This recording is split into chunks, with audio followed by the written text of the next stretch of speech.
All right, everyone, ready for a deep dive? Let's do it. Today's going to be a big one. We're tackling this question of why Africa, a continent with so much gold, oil, diamonds, everything, it's still grappling with poverty. Right. It's one of those things that's heartbreaking, but also kind of fascinating. It's like trying to solve a puzzle, but like someone lost half the pieces. Exactly. Luckily for us, we have an expert to help us make sense of it all. Happy to be here. So, to kick things off, are you ready to rewind the clock a bit? Always. Let's go. Because, when you think about Africa before colonialism, it's a very different picture than what most people imagine. Yeah, and that's what's so fascinating. The idea that Africa was always impoverished, like it's just inherently poor, it's simply not true. What our sources actually show is that Africa was home to, get this, powerful kingdoms and empires, even back in the Middle Ages. Wow, okay. We're not talking about small, isolated villages. These were sophisticated societies. They traded with Europe. They even mastered things like metallurgy way before many European nations. So it's like a whole chapter missing from our history books. Exactly. But then, as our sources point out, the transatlantic slave trade, Right. that's when things take a very, very dark turn. Exactly. So think about it this way. European industry is booming, but they need people, they need labor, like a lot of it.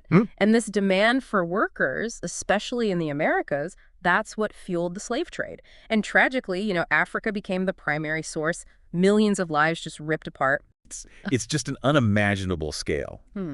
But I think what a lot of people don't realize is it wasn't just the people taken away, it's the way it disrupted everything. Of course. Like, did it also mean they lost all of those skills and knowledge that would have been passed down? Exactly. And that's crucial because imagine in Europe at the time, let's say you're a peasant, you could maybe become an artisan, a merchant, you're contributing to this growing economy. But the slave trade, it really warped the social structure in many parts of Africa. Right. It became either you're forced into slavery, you're pushed into soldiery to protect yourself, or you're stuck farming just to survive. Right. It choke off all these other opportunities for growth, for innovation. Yeah, it's like snatching away all the tools people need to build a better future for themselves. Absolutely. And then, to make matters worse, this horrific system kind of becomes almost like the breeding ground for colonialism. It's true. Like they just, swapped playbooks, went from slave trade to resource extraction. It's sadly a pretty accurate way to put it. When the slave trade finally ended, European powers, they saw this opportunity. They carved up Africa with those straight lines on the map, Right. without any regard for existing ethnic groups or cultural ties. Right. And their goal, it wasn't to help Africa develop or anything like that. It was to take their resources, gold, diamonds, rubber, whatever they could get their hands on, to fuel their own industrial growth back in Europe. So that's where we get those extractive systems that we hear about. Can you explain exactly what those are? Imagine like a giant vacuum cleaner just sucking up all the valuable stuff and giving nothing back. That's basically it.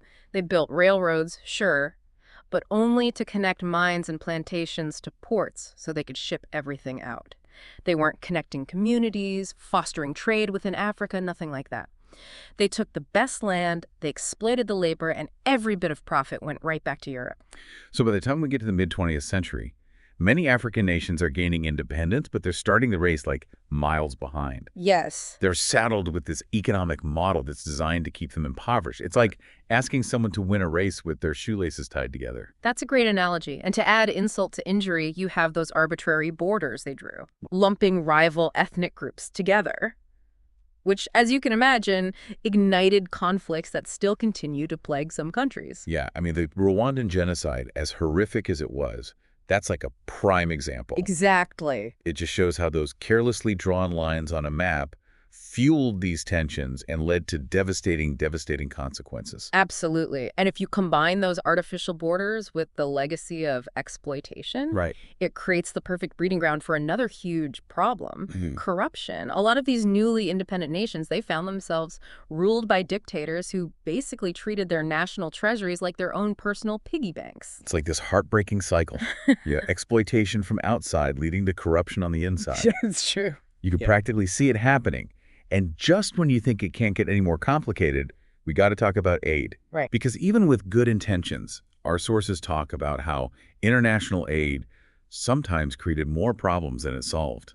Yeah, it's that whole road to hell is paved with good intentions thing. Right. Imagine you're trying to start a business. Let's say you're making shares, but then some well-meaning organization comes in and just starts giving everyone free shoes. Yeah. You'd never get off the ground. And that's what happened in some parts of Africa. Local businesses, they couldn't compete with all the free stuff. And it created this dependence on aid. So it's like being stuck in quicksand. Yeah. The harder you struggle, the deeper you sink. Exactly. But even with this kind of bleak picture, our sources do talk about glimmers of hope. And one thing I found really interesting was the whole idea of democracy growing in Africa. Because you'd think, wouldn't a strong leader be better at tackling these huge problems? You'd think so, but actually, it's kind of the opposite. When you have a government that answers to its people, they're more likely to care about things like reducing poverty, improving education, building a future. Right. It's much harder for corruption to thrive when you have checks and balances, when leaders know they'll be held accountable. It's like the difference between having a captain who's steering the ship based on what the crew needs versus a captain who locks himself in his cabin with the treasure chest. Exactly. But, okay, even with a more accountable government, you still have this issue of infrastructure. Right. We talked about those extractive systems set up to benefit colonial powers, not the people living there. So how do you even begin to unravel that? Well, that's where things get really interesting. Because there's this movement within Africa to kind of flip the script. Yep. Instead of relying on just exporting raw materials to former colonial powers, they're starting to trade more with each other. Oh, interesting. So kind of like a United States of Africa, economically. Yeah, you got it. It's about recognizing that they're stronger together. One of the most exciting things happening is this African continental free trade area. They call it AfCFTA. Okay. It's basically aiming to create this huge single market for goods and services across almost all 54 African nations. Whoa, that's massive. It's like if all of Europe suddenly decided to ditch their own currencies and just use the euro. Right. What kind of impact could something like that actually have? The potential is huge. I mean, imagine fewer tariffs, less bureaucracy, goods just flowing more freely between countries. It could mean a boom for local businesses, tons of new jobs, stronger economies across the continent. Wow. They're even talking about a single currency, which would make them even more competitive globally. So it's like they're taking all that potential that used to get siphoned off, Yeah. and they're finally using it to build something for themselves. Exactly. I love it. But it can't just be about economics, right? We also have to talk about things like education, healthcare. Of course. These are all critical pieces of the puzzle. Absolutely. You can't have a strong economy without a healthy, educated population. And one really encouraging thing we're seeing is rising literacy rates across Africa. More and more people, especially young people, are getting access to education. They're developing the skills they need to participate in this new economy. It's like they're finally being handed the tools to build their own future. That's powerful stuff. Mm-hmm. But we'd be remiss if we didn't address the elephant in the room. Or, I guess, since we're talking about Africa, maybe the lion on the savannah, climate change. How does that factor into everything we've been discussing? You're right to bring that up. It's a massive challenge. And the effects are definitely felt most strongly in places like the Sahel region, which is dealing with desertification, unpredictable rainfall, all sorts of climate-related issues. Yeah, it's like this double whammy, right? Yeah. They're still dealing with the aftermath of centuries of exploitation, and now they've got this whole new set of challenges because of climate change.